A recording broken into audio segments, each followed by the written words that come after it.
Hello and welcome to Precontation Points Video Snark. I read bad books so that you don't have to. I'm continuing my read-through of Breach by KI Lynn. Not the first video, go check out the others, links are posted below. Please be warned that this review contains adult material. I try my best to use metaphors and be vague, but sometimes you have to talk about a rooster. Last two chapters of this absolute dumpster fire of a novel.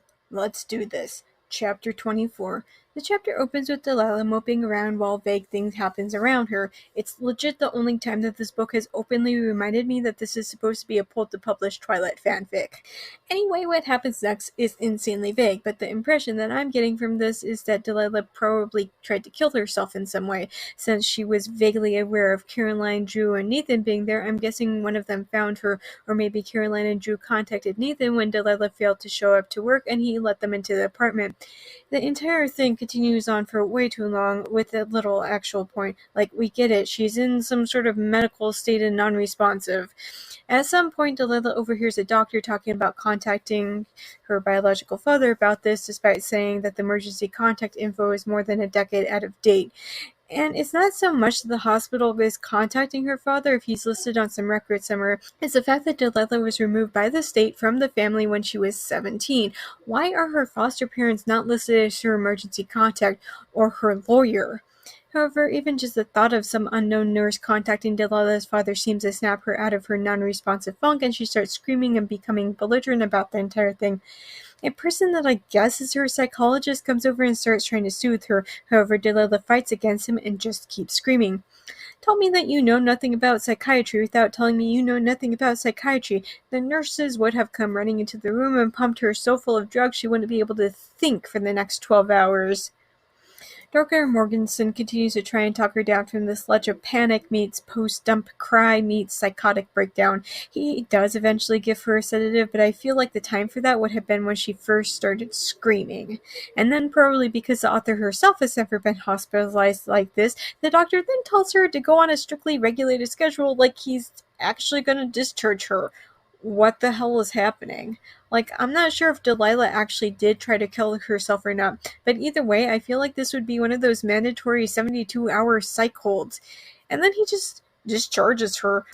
Like she hadn't been completely and utterly catatonic not even 10 minutes earlier, screaming her head off 5 minutes earlier, and that he hadn't just given her a dose of sedative not even 2 minutes earlier.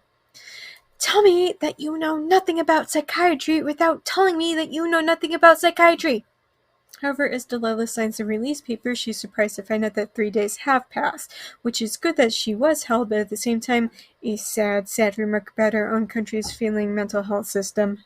I still stand by what I said, however. I feel like it's probably not a good idea to release a patient who just had an intense psychological relapse not even 5 minutes ago.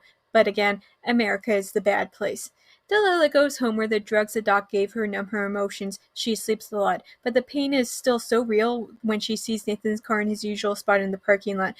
She feels used, like he got sex from her and then bounced. Which, wow, if only there could have been some sort of, I don't know, warning sign that Nathan was going to do this or something. Granted, I feel like most people don't go completely and utterly comatose and then have a psychotic break when a 4-month hookup ends. But at the same time, if Delilah actually had been in therapy this entire time, why the hell did she respond like this? This is like first boyfriend dumped me and I'm 18 kind of reaction. Being a 30-something who still acts like this, who has reportedly been in therapy for years, makes me question if those sessions were nothing but her being billed for playing Uno the entire time. Delilah goes to work, which, wow, who the hell let her get behind the wheel of a car? Where the hell is Caroline or Drew? They're supposed to care so much about her, yet can't be bothered to actually show up when it actually matters. You know how it says on some medication not to operate heavy machinery while on the drug? Yeah, they mean cars. Anyway, the narration jumps to 5. Nathan has acted like nothing is wrong and says a curt goodbye to her as he would literally any other person that he shared a workspace with. The thought of how he's going home and will not be joining her ever again just upsets her further. As she's leaving, Andrew asks if she'd like to go to dinner. Delilah isn't sure how much he currently knows about the situation, but notes that he is acting like she hadn't just been discharged following a 72-hour psych hold. Delilah says that she's tired and just wants to go home and sleep. Drew agrees to let her go, but insists that she texts him as soon as she gets home, and tells her that Caroline had to leave work early, but that she'd call Delilah later.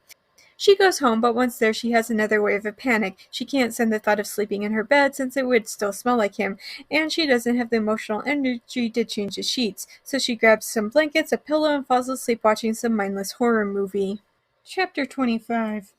An unknown amount of time later, Delilah goes to get some coffee in the middle of the workday and finds the boob squad in there. They basically gang up on her and they're like, "How rude of you to just leave for days. Nathan did all of your work." However, Delilah decides that she's had enough. She tells them that she was in the hospital, but appreciates their concern. She also calls them out on their nonsense and tells them that they didn't seem to care about the work when it was just her in that office for 4 months. She then dumps her coffee over Tiffany and decides not to report this to her boss, but to go back to her own office where Nathan continues to ignore her. But hey, at least the boob squad kept away for a while. Anyway, after she's back to work for a few days, Jack calls her into his office. "I called you in because I'm concerned. I don't mean to pry, but something or someone put you into a catatonic state last week. Since then, your attitude has soured." Her attitude has soured following a mandatory 3-day hospital stay from a psychotic breakdown? Her attitude has soured? No idea why she'd have a piss-poor attitude. As you might expect, he's worried about her health and tries to get her to see a therapist. "I already have a therapist," I said, interrupting him. "I just haven't been to see him in a while." Is "not seen him in a while" code for literally never? Because that's what I'm getting from her. "You know you're safe here, protected. I care about all my employees and I make sure they're comfortable at work." Even if you ignore the Nathan thing, there's still the rampant sexual harassment going on, and whatever the hell was going on in the break room at the start of the chapter, I wouldn't call any of that being safe, protected, or comfortable. Some time passes. Delilah stops eating anything except for lunch, and as a result, she's lost a lot of weight. She's also stopped putting on a mask and trying to convince the world that she's fine. However, as you might imagine, this behavior is concerning to others. Nathan finally snaps and tells her to go eat something, but she refuses. He tries to force her to eat a granola bar, but she continues to refuse.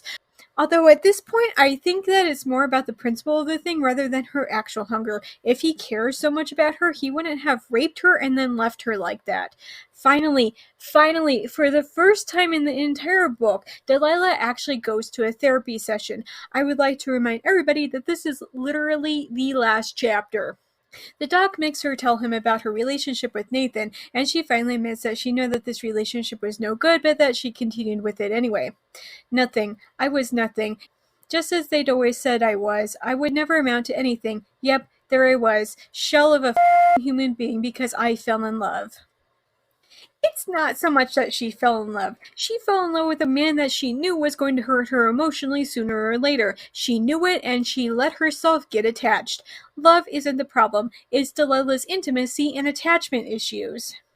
The book ends with Delilah getting T-boned by a red light runner. As she's being wheeled into the ER, she hears Nathan calling out for her, saying that she's his girlfriend, which, okay, that's one way to ensure that people pick up the next book in the series, I guess.